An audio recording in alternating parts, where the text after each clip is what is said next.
গল্পগুজব আর আড্ডা চলে রাস্তাঘাট, চায়ের দোকানে।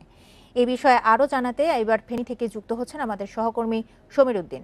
সমীর, ফেনীতে এখন পর্যন্ত কতজন করোনায় আক্রান্ত হয়েছেন আর কতজনের নমুনা সংগ্রহ করা হয়েছে?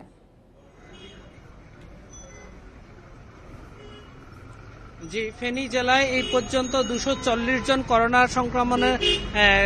করোনা রোগীর নমুনা সংগ্রহ করা হয়েছে। তার মধ্যে 130 জনের নমুনার ফলাফল হাতে এসেছে। এর মধ্যে দুইজনের নমুনা পজিটিভ পাওয়া গেছে, আর সবগুলো হচ্ছে নেগেটিভ।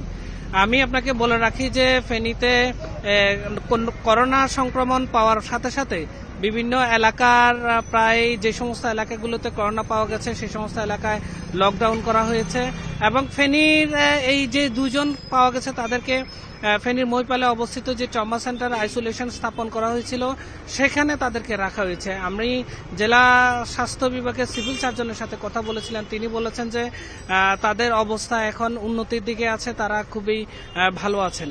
এদিকে জেলায় আপনাকে বলে রাখি যে গত 20 তারিখে 12টি করোনা সংক্রমণের জন্য নমুনা সংগ্রহ করা হলেও সেখানে মাত্র 4টির ফলাফল হাতে পৌঁছেছে। তা আমি জেলা সিভিল সার্জনের সাথে কথা বলেছিলাম যে এই যে বাকি 8টির যে ফলাফল এখনো আসেনি, এতদিন হয়ে গেল, এইটি যে নমুনা কি নষ্ট হয়ে কোনো সম্ভাবনা আছে কিনা বা এটির কোনো সমস্যা আছে কিনা। তিনি বলছেন না, সেই ধরনের কোনো সমস্যা না থাকলেও তবে আমরা ফলাফল পেতে সমস্যা হচ্ছে, যার কারণে যে সমস্ত এলাকাগুলোতে নমুনা সংগ্রহ করা হয়েছিল সেসব এলাকায় এক ধরনের শঙ্কা কাজ করছে। তা জিজ্ঞাসা করলাম, আমরা কথা বললাম যে কেন এইগুলো দেরি হচ্ছে। তিনি বলছেন যে চট্টগ্রাম বিআইটিতে যে সমস্ত নমুনাগুলো পাঠানো হচ্ছিল সেগুলো পরীক্ষা করে ফলাফল হাতে কিছু চাপ আছে, প্রচুর পরিমাণে সেখানে নমুনা রয়েছে, যার কারণে সবগুলো নমুনার ফলাফল হাতে আসছে না। তো তিনি আমাকে জানিয়েছেন যে Chattogram veterinary and animal science যে একটি জায়গা, সেখানে আরেকটি পরীক্ষাগার স্থাপন করা হয়েছে। সেখানে শুধুমাত্র ফেনী, লক্ষ্মীপুর এবং নোয়াখালী 3টি জেলার যে সমস্ত নমুনাগুলো সংগ্রহ করা হবে সেখানেই তারা সেগুলো ফলাফল পেতে পারে, তাহলে দ্রুত একটু ফলাফল পাবে।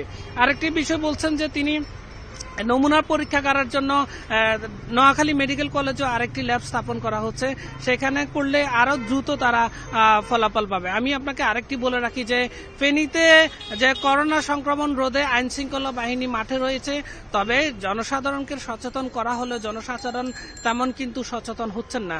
তারা প্রতিনিয়ত বাজার ঘাটে জটলা বেঁধে আছেন, বিশেষ করে গ্রামের যে সমস্ত বাজারগুলো আছে, চায়ের দোকানগুলো আছে, সেখানেও কিন্তু আড্ডা রয়েছে।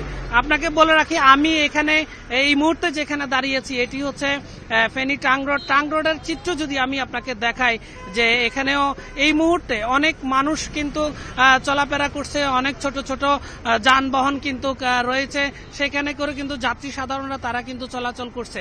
তাদের সাথে আমরা 2-1 জনের সাথে কথা বলেছিলাম, তারা আমাদেরকে জানিয়েছেন যে আসলে করোনার যে সংক্রমণ ফেনীতে তেমন না পাওয়া যাওয়ার কারণে তাদের ভিতরে সেই ভয়টুকু কাজ করছে না, যার ফলে তারা যত্র ঘোরাফেরা করছে। আমি এখানকার যে জেলা প্রশাসনের সাথে কথা বলেছিলাম, জেলা প্রশাসন আমাদেরকে যেটি জানিয়েছেন যে এই করোনা সংক্রমণ রোধে তারা ব্যাপক প্রস্তুতি রয়েছে, প্রতিনিয়ত তারা ভ্রাম্যমাণ আদালত পরিচালনা করছে এবং পুলিশ প্রশাসনের পক্ষ থেকে ব্যাপক প্রস্তুতি রয়েছে, বিভিন্ন জায়গায় চেকপোস্ট বসানো হয়েছে। এই ছিল আমার কাছে ফেনীর সর্বশেষ পরিস্থিতি। ফেনী থেকে জানাচ্ছিলেন আমাদের সহকর্মী সমীর উদ্দিন।